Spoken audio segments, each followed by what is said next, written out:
बच्चों, अब मैं आपको मॉड्यूल 3 स्टार्ट कर रही हूँ, जिसका कि चैप्टर 9 गति और इसका वर्णन। अब गति और इसका वर्णन में आपको सबसे पहले मैं जो बताऊंगी वो है दूरी और विस्थापन के बारे में। दूरी क्या होती है, विस्थापन क्या होता है। देखिए, दिए गए समय अंतराल में वस्तु द्वारा तय किए गए मार्ग की लंबाई जो है वो दूरी है। यानी इतने समय में, एक पर्टिकुलर समय में जो मार्ग दिया हुआ है उसकी मतलब समय अंतराल में वस्तु द्वारा तय किए गए मार्ग की लंबाई अगर हम नाप ले वो दूरी कहलाएगी। और इसमें दिशा की मतलब कोई भी जरूरी नहीं है, परिमाण जरूरी है, दिशा जरूरी नहीं है, इसीलिए ये एक अदिश राशि है। फिर आया विस्थापन।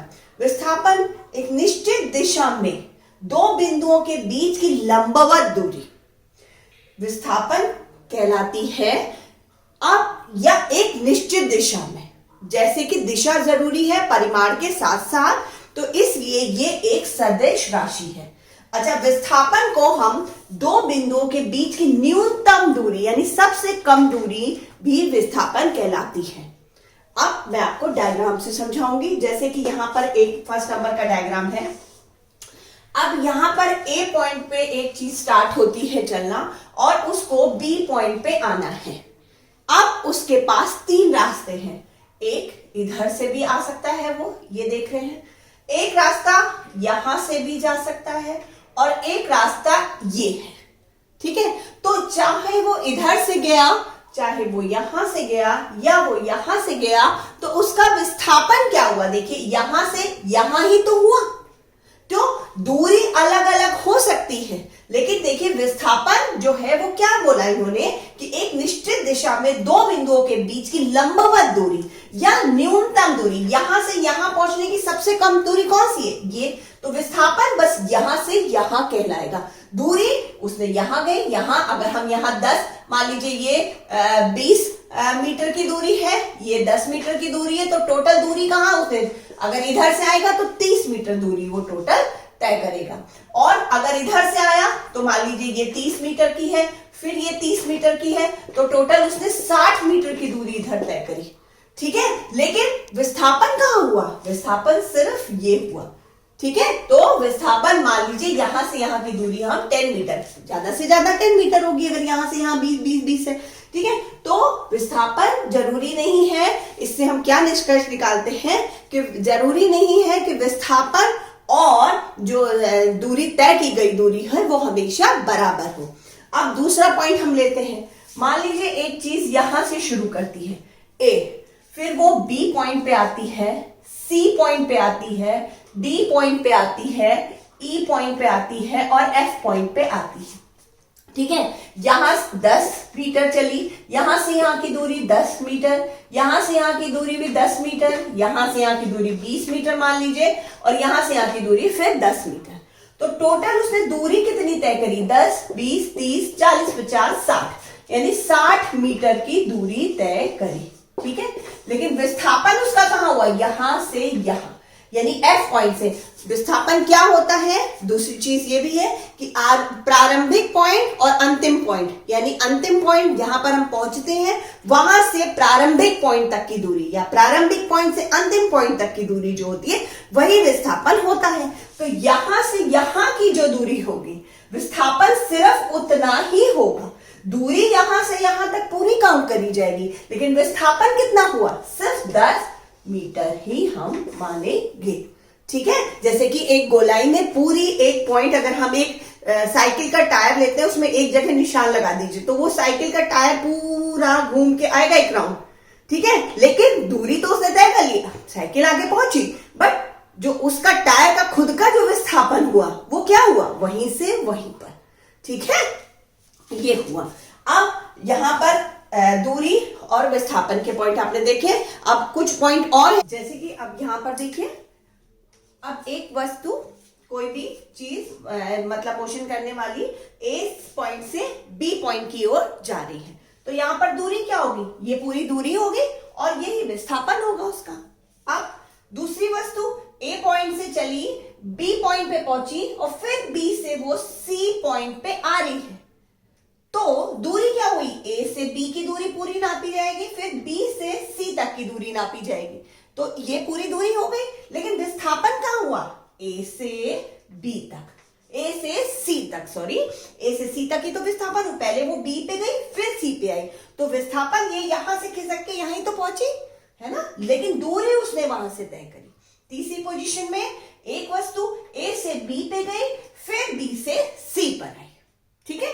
अच्छा, तो ये क्या यहां पर इससे क्या निष्कर्ष निकालते हैं कि जो विस्थापन होता है वो दूरी से छोटा या बराबर हो सकता है, बड़ा नहीं हो सकता। या तो विस्थापन कम होगा दूरी से या दूरी के बराबर होगा।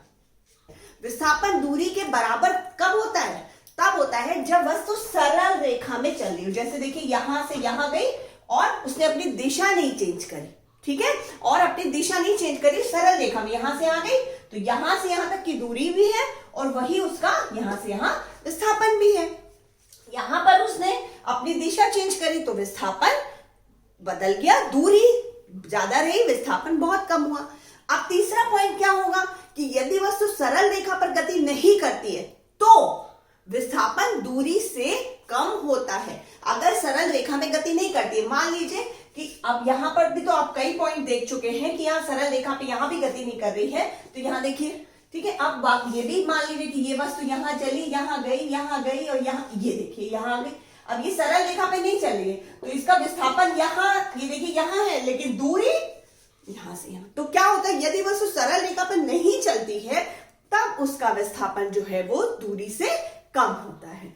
अब विस्थापन शून्य हो सकता है, कई आपने पॉइंट्स में देख लिया कि अब ये वस्तु फिर यहां पर अगर आ जाएगी तो विस्थापन कहां हुआ ही नहीं, यहां से यहां, यहां से यहां, यहां से यहां, तो विस्थापन तो हुआ ही नहीं, यहां पहुंच गई मान लीजिए, ठीक है। तो क्या हुआ, विस्थापन 0 हो गया, लेकिन दूरी शून्य कभी भी नहीं हो सकती। ये चीज अगर हमें ये हमेशा वृत्तीय गति में होता है कि ये चीज यहां घूम के फिर यहां पर आ गई, तो दूरी तो इसने इतनी तय कर ली, बट विस्थापन यहीं से चली थी यहीं आ गई, तो विस्थापन जो है वो 0 हो सकता है, बट दूरी 0 नहीं हो सकती। नेक्स्ट पॉइंट है कि विस्थापन का परिमाण अंतिम और प्रारंभिक स्थिति के बीच की दूरी। आपको पता है, मैंने जैसे बताया था कि यहां तक आया तो यहां से यहां तक की दूरी, जैसे यहां तक आया यहां से यहां तक की दूरी जो है वो विस्थापन कहलाती है।